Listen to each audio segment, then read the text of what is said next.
Pak, ini jenis kelengkeng apa? Sahabat yang berhasil menebak akan saya berikan bibit kelengkeng. Saya kirim secara gratis nanti. Ya. Boleh yang ini, boleh juga saya kirim yang sudah muncul putik bunga ini. Saya kirim ada 2 pemenang, nanti saya pilih. Kalau yang bisa menebak ini jenis kelengkeng apa, ya.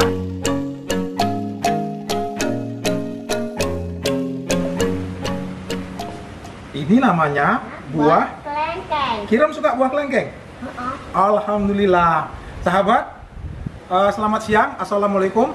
Pada kesempatan kali ini kita akan sama-sama belajar bagaimana cara menanam pohon kelengkeng di pot ataupun di polybag, bisa juga di tanah sebenarnya, agar bisa pendek dan berbuah lebat seperti ini. Sahabat, teknik ini sebenarnya bisa kita pakai pada hampir semua tanaman buah. Misalnya tanaman mangga seperti ini, pendek sudah berbuah. Nah, ini juga kelengkeng ya, pendek sudah berbunga seperti ini. Nah, jadi saya pikir para sahabat harus menonton video ini sampai selesai, karena saya berjanji, walaupun video ini nantinya agak sedikit panjang, tetapi akan penuh dengan tips yang bermanfaat agar para sahabat bisa langsung mempraktekkan. Kita akan belajar bukan hanya cara penanamannya, tetapi perawatan dan pemupukan agar kelengkengnya nanti bisa berbuah di rumah, di pot ataupun di polybag ataupun di tanah. Jadi sahabat, tonton video ini sampai selesai. Semoga bermanfaat. Terima kasih. Assalamualaikum. Sahabat, kalau kita membeli kelengkeng di pasar, ini kalau setelah kita makan, bijinya ini jangan kita buang. Kita bisa tanam dan kita bisa rawat agar dia bisa nanti kita tanam di pot ataupun di polybag ataupun di tanah ya, di pekarangan rumah, untuk bisa berbuah seperti yang sudah saya tunjukkan tadi. Caranya gampang sekali ya sahabat ya. Misalnya langkah awal itu kita siapkan polybag ukuran 10 atau 12, diisi tanah saja media tanamnya. Jangan dikasih pupuk kandang, karena pupuk kandang ini gampang menyebabkan penyakit jamur pada tanaman yang baru tumbuh. Jadi tanah biasa, tanah gembur. Nah, tipsnya ini sering ditanyakan. Bagian yang putih ini, pada bagian pangkalnya ini harus ditenggelamkan di media tanam. Nah, seperti ini. Tidak usah tenggelam semua ya. Ini kita letakkan di tempat yang teduh. Perawatannya tidak ada pemupukan. Hanya dilakukan penyiraman mungkin seminggu atau 2 minggu sekali kalau kering sekali. Tetapi ini tidak boleh terkena terik matahari. Nah, sahabat, setelah nanti dia 1 bulan, maka yang kita tanam semai bijinya ini akan berubah menjadi tanaman seperti ini. Ini usianya sekitar 1 bulan ya sahabat. Nah, mulai 1 bulan ini kita sudah bisa terkena sinar matahari ya. Tapi jangan yang terik juga, masih tempat agak teduh. Nanti kita harus besarkan dulu sekitar 3-4 bulan atau 5 bulan. Ini sekitar 3 bulanan ya. Dia harusnya bisa lebih besar lagi untuk kita bisa lakukan sambung. Tetapi untuk tahap yang seperti ini pun sudah bisa kita lakukan sambung. Nah, nanti kalau dia sudah seperti ini, nah ini usianya sekitar 3 atau 4 bulan, saya lupa ya, ini sudah bisa kita lakukan penyambungan. Nah, teknik penyambungan ini adalah bertujuan agar kita bisa mendapatkan pohon kelengkeng yang bisa berbuah cepat dan pendek sudah berbuah. Karena kalau misalnya ya, yang dari biji ini kita langsung tanam ke pot ataupun ke polybag, kita bisa menunggunya setengah mati, 8-10 tahun belum tentu berbuah dia. Karena itu kita harus lakukan penyambungan. Nah, cara penyambungannya itu, bibit ini yang berusia 3-4 bulan tadi atau 5 bulan pun boleh, kita ambil entres atau batang atas namanya. Nah, sahabat, sering sekali menanyakan pada waktu proses penyambungan pucuk pada video-video saya sebelumnya, menanyakan tentang entres ini. Jadi saya jelaskan ya, entres ini adalah batang dari pohon kelengkeng juga ya. Boleh beda jenis, tidak masalah. Tipsnya, pilihlah jenis kelengkeng yang memang sudah pernah berbuah, harus sudah pernah berbuah dan terlihat buahnya itu memang unggul. Buahnya lebat, rasanya enak, kulitnya tebal. Karena nanti sifat tersebut akan menurun 100% pada tanaman yang kita lakukan sambung. Jadi kalau kita ambil kelengkengnya, buahnya kecil-kecil, tipis, nanti buahnya yang kita sambungkan juga akan seperti itu. Jadi harus benar-benar kita perhatikan indukannya memang indukan pohon kelengkeng yang bagus ya, itu yang pertama.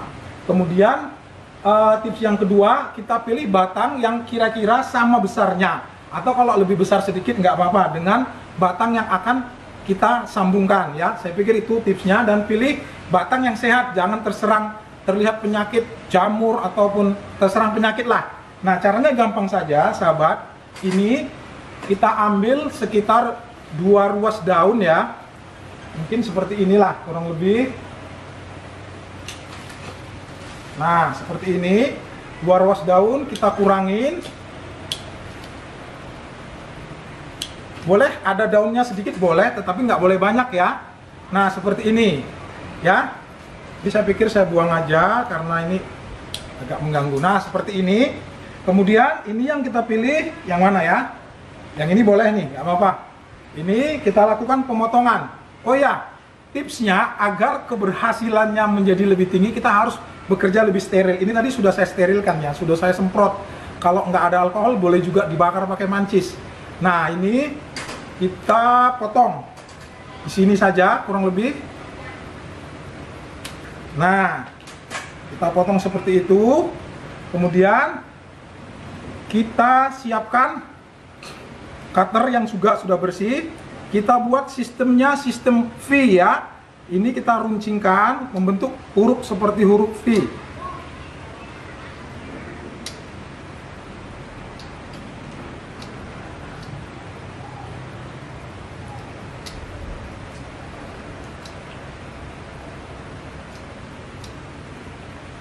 Nah, kurang lebih seperti ini ya sahabat ya. Semakin rata dia, maka semakin bagus peluangnya untuk dia menyatu. Sedangkan pada batang bawah, kita cukup membelah. Nah, boleh dilihat dekat sini deh. Ya, ini tinggal kita belah saja.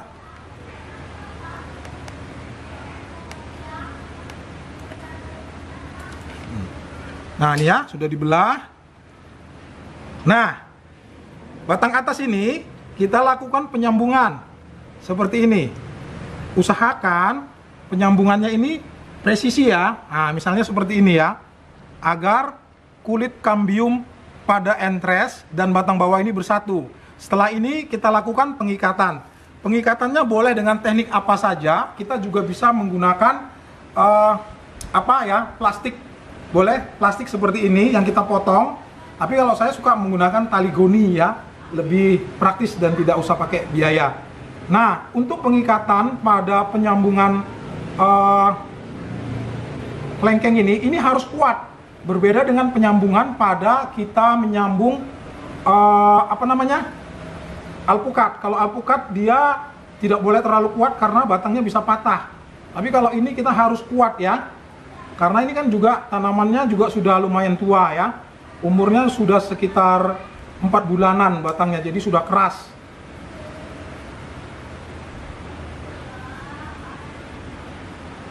Nah, cukup seperti ini. Setelah ini kita lakukan penyungkupan. Teknik penyungkupannya kalau satu kita bisa sistem sungkup 1 biji aja dengan plastik ya. Tetapi kalau misalnya skala banyak, kita harus membuat seperti bedengan yang kita tutup dengan plastik UV, kita tutup dan kita buat penyangga misalnya dari tulang-tulang bambu ya. Tapi kalau ini cukup seperti ini saja.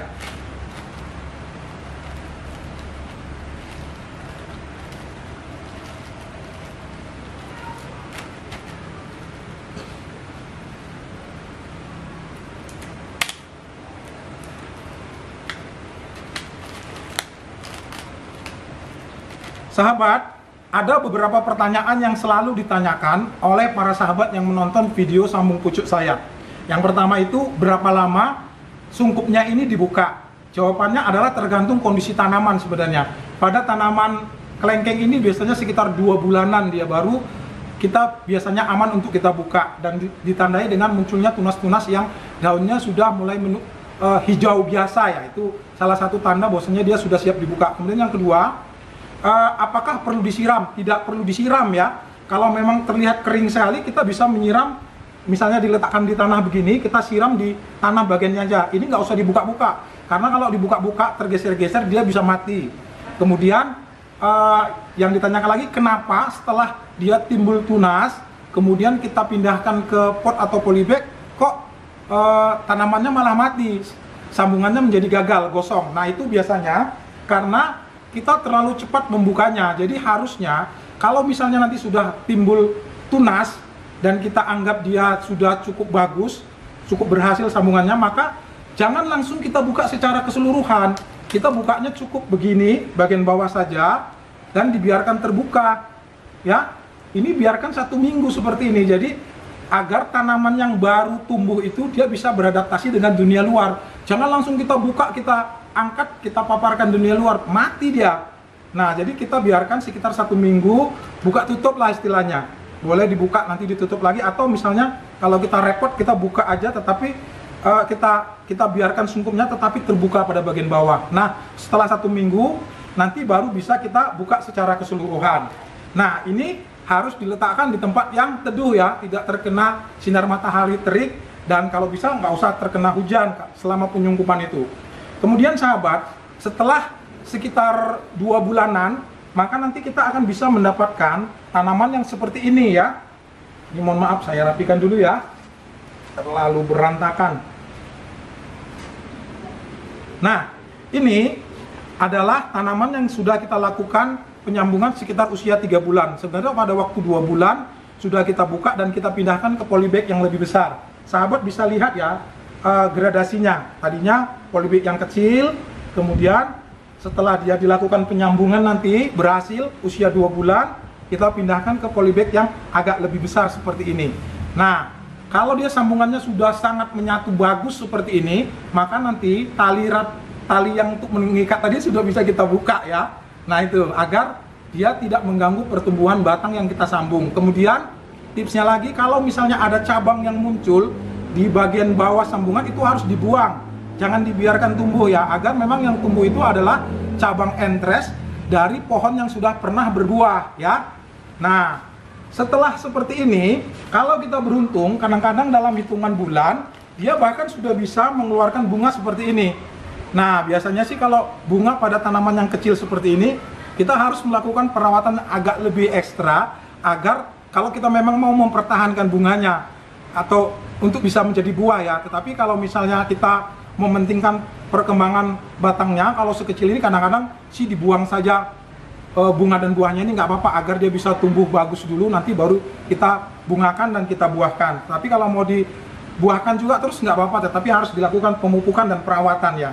Nah, sekarang sahabat, saya ingin menjelaskan bahwasannya ini yang seperti ini sebenarnya sudah bisa kita pindahkan ke pot ataupun polybag yang lebih besar. Tetapi kalau untuk kita lakukan penanaman di rumah, kita harus menunggu dan sabar sampai dia sebesar ini seharusnya, agar posisinya menjadi lebih aman. Nah, kalau kita membeli bibit, jangan yang sekecil ini, jangan yang baru selesai disambung. Usahakan dia memang sudah berusia sekitar 4, 5, atau 6 bulan dari penyambungan. Tingginya sekitar 50 atau 60 cm seperti ini. Batang-batang daunnya sudah sehat ya. Nah, pada fase seperti inilah biasanya kita melakukan penanaman pada pot ataupun polybag ataupun tanah. Nah, sahabat, jangan ditutup dulu videonya, karena kita akan belajar bagaimana cara menanamnya di pot dan perawatan lengkapnya agar dia bisa berbuah. Jangan di skip, mohon ditonton sampai selesai. Ayo kita saksikan ya. Sahabat, proses penanamannya sebenarnya standar ya. Tetapi yang ingin saya jelaskan, kita harus menyiapkan pot dan media tanam. Itu yang lebih penting sebenarnya. Atau kita juga bisa sebenarnya di polybag seperti ini. Di polybag ini walaupun tidak terlalu besar, dia bisa berbuah dan rajin ya. Nah, potnya ini kita bisa menggunakan pot plastik ataupun drum ya. Biasanya sebagian sahabat itu menggunakan drum yang dipotong menjadi 2. Nah, yang ingin saya ceritakan secara detail adalah kita harus memakai media tanam yang cocok. Formula media tanam untuk tanaman kelengkeng ini ada 2. Yang pertama adalah campuran antara tanah gembur, pupuk kandang, dan pasir, atau campuran antara tanah gembur, pupuk kandang, dan sekam. Nah, perbandingan 1:1:1, kemudian kita campurkan. Setelah dicampurkan, kita berikan pupuk dasar NPK. Kalau untuk 1 tong ini mungkin sekitar 2 sendok makan bisa kita campurkan. Kemudian kita berikan kapur dolomit 1 genggam. Kemudian kita berikan fungisida biologi trichoderma, mereknya bisa Sakopi ataupun Trichogreen ya. Nah, itu kita campurkan. Kemudian kita lakukan fermentasi agar unsur haranya terjadi dekomposisi ya. Nah, fermentasi ini bisa dengan dua cara. Yang pertama adalah dibiarkan saja terkena hujan, terkena matahari. Ini biasanya berlangsung sekitar 2 atau 3 bulan dan tanaman bisa ditanam pada media tersebut. Tetapi kalau kita mau proses fermentasinya menjadi jauh lebih bagus, media tanamnya menjadi lebih subur lagi dan lebih gembur, kaya akan unsur hara, maka kita melakukan fermentasinya setelah tadi dicampur media tanam dengan pupuk dasar. Maka kita lakukan dengan memberikan air 1 liter yang diberikan 100 ml molase atau air gula merah atau gula putih, dan kita berikan sekitar 1 sendok makan EM4 atau mol mikroorganisme lokal, atau bisa juga diganti dengan Yakult ya. Nah, ini kita campurkan dalam air 1 liter. Kemudian air 1 liter itu kita siramkan pada media tanam dan kita campurkan dan kita tunggu 1 bulan agar fermentasinya menjadi lebih sempurna. Tanda media tanam sudah mengalami fermentasi yang bagus dan aman untuk ditanami oleh tanaman, kita bisa lihat tumbuh rumput-rumput seperti ini ya. Nah, sahabat, untuk bisa lebih tahu bagaimana cara membuat media tanam yang gembur, yang subur, yang cocok untuk semua tanaman, saya sudah membuatkan videonya, sudah lengkap sekali. Saya harap para sahabat yang suka bercocok tanam harus menonton video tersebut. Saya sertakan di link deskripsi ya. Karena itu penting sekali agar kita bisa menanam tanaman-tanaman apa saja di halaman rumah kita itu menjadi sehat, subur, dan berbuah. Nah, kalau sudah seperti ini, kita sudah bisa tanam ya. Kita buang gulmanya dulu sebentar. Saya pikir standar aja. Kita lakukan pelubangan dulu. Kita kurangin ya. Kita kurangin.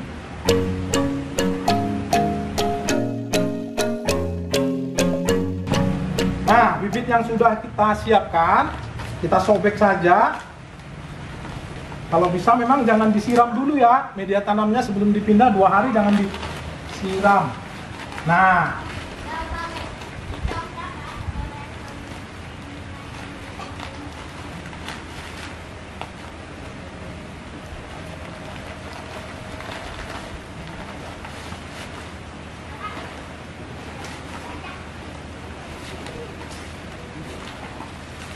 ini kita tanam seperti ini, kemudian kita tambahkan media tanamnya.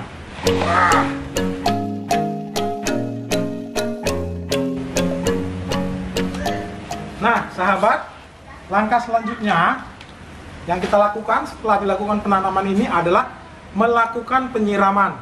Nah, saya ingin memberikan satu tips pada para sahabat dimanapun berada ya. Kalau kita melakukan pemindahan atau repotting seperti ini contohnya, atau tanaman apa saja, ada baiknya kita memberikan garam Inggris atau magnesium sulfat atau Epsom salt ya, atau garam Inggris. Dosisnya itu sekitar 1 sendok makan untuk 2 liter air. Nah, itu kita siramkan pada tanaman yang baru kita pindahkan. Ini sangat bermanfaat sekali untuk mengurangi kejadian stres pasca pemindahan. Karena kadang-kadang tanaman yang baru kita beli sehat, kita pindahkan ternyata kuning dan mati. Nah, itu biasanya stres pada pasca pemindahan. Jadi untuk mengurangi resiko tersebut, berikan garam Inggris ya. Kita siram sekitar 2 atau 3 liter dengan 1 sendok makan saja. Nah, yuk kita siram ya. Jadi sahabat, kita siram dengan air sekitar 2 atau 3 liter yang baru kita pindah tadi. Di sini sudah saya kasih 1 sendok makan garam Inggris ya. Garam Inggris itu bisa dibeli di toko online ataupun di apotek. Kalau di toko pertanian beli yang magnesium sulfat, jangan amonium sulfat namanya ya, beda itu magnesium sulfat. Nah, ini kita siramkan saja. Nah, perawatan yang kita lakukan pasca penanaman ini, yang pertama adalah ada beberapa. Nah, ini harus ditonton dengan serius ya. Yang pertama itu perawatan adalah penyiraman, yang kedua pemupukan, yang ketiga adalah pemangkasan, dan yang keempat adalah penanganan hama. Untuk penyiraman, tanaman kelengkeng ini dia tidak terlalu menyukai becek karena dia gampang terserang jamur akar yang menyebabkan tanaman kuning dan mati. Karena itu penyiraman cukup 2 atau 3 hari sekali saja. Kalau musim hujan tidak usah disiram, tetapi kalau musim biasa 2 hari atau 3 hari sudah cukup. Itu masalah penyiraman. Kemudian yang kedua adalah masalah pemupukan. Nah, ini juga merupakan salah satu yang penting ya. Kamu mau bantu Bapak? ya. Sahabat, perawatan yang paling penting adalah pemupukan ya. Nah, pemupukan ini biasanya kita bagi menjadi dua fase, yaitu fase vegetatif biasanya sampai tanaman berusia 1 tahun setelah kita tanam, ataupun fase generatif di mana dia sudah dewasa dan berbuah. Pada fase vegetatif ketika dia belum 1 tahun ya, atau masih mau 1 tahun, pupuknya kita cukup memberikan pupuk yang kaya nitrogen sebenarnya, misalnya NPK grower ya. NPK grower itu kan nitrogennya 25, fosfat dan kaliumnya 7 dan 7 ya, 25, 7, 7. Itu bisa. Tetapi kadang-kadang kalau misalnya kita susah mencarinya, kita kasih NPK biasa pun bisa. Ataupun misalnya kalau misalnya kita susah, ataupun misalnya kita punya pupuk tunggal, urea, TSP dan KCL, kita bisa pakai urea, TSP, KCL dengan perbandingan ureanya 2, TSP dan KCL-nya 1:1 ya. Nah, ini kita berikan sekitar 1 atau 2 sendok di pinggir-pinggir tanaman dan kita timbun. Bisa juga kita kocor sebenarnya. Pemberiannya cukup 1 bulan sekali sebenarnya. Bahkan beberapa teman memberikan sekitar 3 bulan sekali. Tidak apa-apa, kita perhatikan saja ya. Nah, kalau dia sudah berbuah seperti ini, maka kita menggunakan NPK seimbang 16, 16, 16 sekitar 2 atau 3 sendok atau tergantung besarnya ya. Kadang-kadang bisa sampai 4 sendok. Dan kita bisa memberikan sebenarnya dosisnya bisa 2 atau 3 bulan sekali, tetapi kalau mau tiap bulan kita bisa dengan jumlah yang lebih sedikit ya, 1 atau 2 sendok, tetapi dia tiap bulan diberikan. Nah, selain pupuk yang tersebut kita berikan pada media tanam, sebaiknya sahabat juga memberikan pupuk lengkap yang mengandung unsur makro dan mikro yang kita semprotkan. Kalau kita di sini sih biasanya pada tanaman-tanaman yang kita tanam, kita memakai merek Bivolan. Ini bukan maksudnya promosi, tetapi saya merekomendasikan ini karena hasilnya memang bagus ya. Ini biasanya kita semprotkan sesuai aturan pakai yang ada di kemasan, sekitar 10 hari sekali atau sebulan 2 kali sudah cukup sebenarnya. Bisa juga memakai Digro juga boleh ya. Atau kalau para sahabat sudah menonton video saya yang cara membuat JVT, itu bisa kita berikan itu JVT, zat pengatur tumbuh, kita semprotkan seminggu sekali pada tanaman vegetatif, dan zat perangsang buah itu yang ada 3 ramuan yang kuat itu seminggu sekali pada tanaman ini. Nah, ataupun pupuk padat perangsang buah kita bisa letakkan pada media tanam pohon kelengkeng yang kita tanam. Nah, itu saya pikir sudah ada videonya secara lengkap, sahabat bisa lihat bagaimana cara membuatnya. Tetapi kalau mau secara sederhana, pupuk dasar yang biasa kita lakukan itu cukup NPK saja sebenarnya, sekitar sebulan sekali atau 2 bulan sekali atau bahkan 3 bulan sekali. Kalau kita mau sebulan sekali ya mungkin dosisnya agak lebih sedikit ya, 1 sendok. Kalau misalnya 2 bulan mungkin bisa 2 sendok, tetapi kalau 3 bulan bisa sampai 3 sendok kita letakkan di pinggir media tanam. Kalau misalnya mau pakai pupuk tunggal, bisa gabungan antara urea, TSP dan KCL. Kalau pada vegetatif, ureanya yang banyak, TSP dan KCL-nya sedikit. Tetapi kalau masalah yang sudah berbunga seperti ini, kita berikan urea, TSP, KCL, ureanya 1, KCL-nya 2, TSP-nya 2. Jadi fosfor dan kaliumnya lebih tinggi. Kalau mau digabung dengan pupuk semprot, kalau yang kimia kita bisa pakai Bivolan atau kita bisa beli di Grow. Kalau misalnya kita mau yang sudah kita ajarkan cara membuat secara alami zat pengatur tumbuh dan zat perangsang buah, itu juga sudah ada videonya, saya sertakan di link deskripsi. Itu adalah pemupukan. Nah, kemudian perawatan yang tak kalah pentingnya adalah pemangkasan. Nah, sahabat, saya ingin mengajarkan tentang pemangkasan ya. Pemangkasan ini, sebentar, saya ambil pulpen dulu ya. Pemangkasan pada tanaman kelengkeng ini biasanya kita ada 2, yaitu pemangkasan membentuk tajuk agar dia enak dilihat dan gampang berbuah, dan yang kedua adalah pemangkasan setelah pemanenan. Nah, membentuk tajuk ini sebenarnya sudah saya jelaskan secara detail pada video cara agar tanaman berbuah. Nah, sahabat harus menonton video itu, saya sertakan di link deskripsi ya. Di situ sudah saya jelaskan bagaimana sih cara agar tanaman-tanaman itu bisa berbuah, misalnya kelengkeng, mangga, alpukat, cabai, macam-macam, semuanya bisa kita terapkan. Di situ sudah saya jelaskan. Ini saya ulang sedikit lagi tentang cara pemangkasannya ya. Yang pertama, tanaman ini yang sudah kita tanam ini, kalau dia sudah 80 cm kita potong. Nah, ini misalnya kan batang utama, setelah 80 cm kita potong, maka dia akan mengeluarkan tunas banyak sebenarnya, tetapi kita harus pertahankan 3 tunas utama. Kalau ada muncul yang lain kita potong ya. Nah, setelah 3 ini, setelah dia 50 sentian, kurang lebih 50 sentian, kita potong aja di ukuran 40 cm, sehingga nanti dia akan bercabang lagi menjadi 3. Ini juga demikian, bercabang menjadi 3. Ini juga begitu, bercabang menjadi 3. Demikian seterusnya. Yang ini juga kita potong, nanti bercabang menjadi 3. Ini menjadi 3, sehingga nanti satu cabang utama akan mencabangkan 3 cabang. 3 cabang ini akan mempencabangkan 9 ya. Dari 9 nanti 27. Ini adalah teknik membentuk tajuk pada tanaman buah yang klasik, tetapi bisa kita terapkan pada hampir semua tanaman buah. Ini adalah fungsi pemangkasan pertama pada tanaman kelengkeng, yaitu kita membentuk tajuk agar dia bagus dan gampang berbuah. Kemudian pemangkasan yang kedua adalah kita melakukan pemangkasan setelah pemanenan. Tanaman kelengkeng seperti ini yang sudah berbuah seperti ini, kalau nanti kita panen, kemudian kita harus melakukan pemangkasan di bagian belakang ya. Setelah kita panen kan kita potong nih biasanya. Kemudian 1 atau 2 minggu setelahnya kita harus potong di bagian belakang ini agar dia muncul tunas-tunas baru dan bisa menghasilkan buah dan bunga menjadi lebih bagus. Itu adalah pemangkasan. Kemudian perawatan yang terakhir adalah perawatan penanganan hama. Ini juga penting sekali ya. Hama pada tanaman kelengkeng ini ada 3. Yang pertama adalah serangga atau ulat penghisap daun biasanya. Yang kedua adalah codot. Codot itu kelelawar ya, atau kalong. Dan yang ketiga adalah jamur. Kalau untuk serangan serangga, kita bisa menggunakan insektisida, misalnya Demolis atau Agrimex atau Agrimex, lupa saya. Pokoknya itulah insektisida ya. Bahan aktifnya bisa imidocloropamid atau Demolis. Aduh, ngomongnya sampai belibet ya.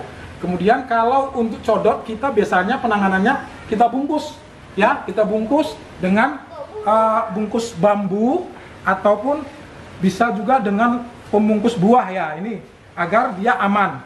Kalau misalnya serangan jamur, kita bisa menggunakan fungisida, bisa yang berbahan aktif kontak ataupun sistemik, misalnya Ditan ataupun Amistartop ya. Karena memang salah satu musuh utama dari kelengkeng ini adalah jamur. Jadi kita bisa harus memberikan rutin tuh sebenarnya, minimal 10 hari sekali insektisida dan fungisida. Kalau para sahabat yang ingin berkebun secara organik, sebenarnya kita bisa mengganti bahan-bahan tadi ya, insektisida dan fungisidanya dengan pestisida yang organik. Misalnya neem oil atau daun mimba, itu sudah ada insek dan fungisida, bahkan bakterisidanya sudah ada. Atau sahabat bisa menonton video saya tentang cara membuat pestisida organik, nanti saya sertakan di link deskripsi. Itu bisa kita aplikasikan sekitar seminggu sekali, sehingga tanamannya menjadi sehat. Saya pikir sahabat mungkin itu saja yang bisa saya sampaikan. Sebenarnya ada lagi satu topik, tapi mungkin itu akan saya buat di topik tersendiri. Kalau para sahabat memang menginginkan saya membahas tersebut, yaitu bagaimana cara memaksa tanaman kelengkeng yang tidak mau berbuah setelah bertahun-tahun tidak mau berbuah. Bagaimana caranya kita memaksa agar dia berbuah? Ada tekniknya, ada 3 sebenarnya. Dengan penyuntikan paklo, dengan pemberian booster kelengkeng, atau yang ketiga dengan cara pencacahan. Kalau para sahabat ingin mengetahui secara detail tentang cara memaksa tanaman kelengkeng berbuah dengan 3 teknik tersebut, silahkan komentar di kolom komentar agar saya tahu bahwasannya memang topik itu memang diinginkan untuk saya buat. Nah, kemudian saya juga ingin para sahabat menebak ini jenis kelengkeng apa. Sahabat yang berhasil menebak akan saya berikan bibit kelengkeng, saya kirim secara gratis nanti ya. Boleh yang ini, boleh juga saya kirim yang sudah muncul putik bunga ini. Saya kirim, ada 2 pemenang, nanti saya pilih. Kalau yang bisa menebak ini jenis kelengkeng apa ya. Terima kasih karena sudah menyaksikan video ini sampai selesai. Saya akhiri dengan Assalamualaikum warahmatullahi wabarakatuh.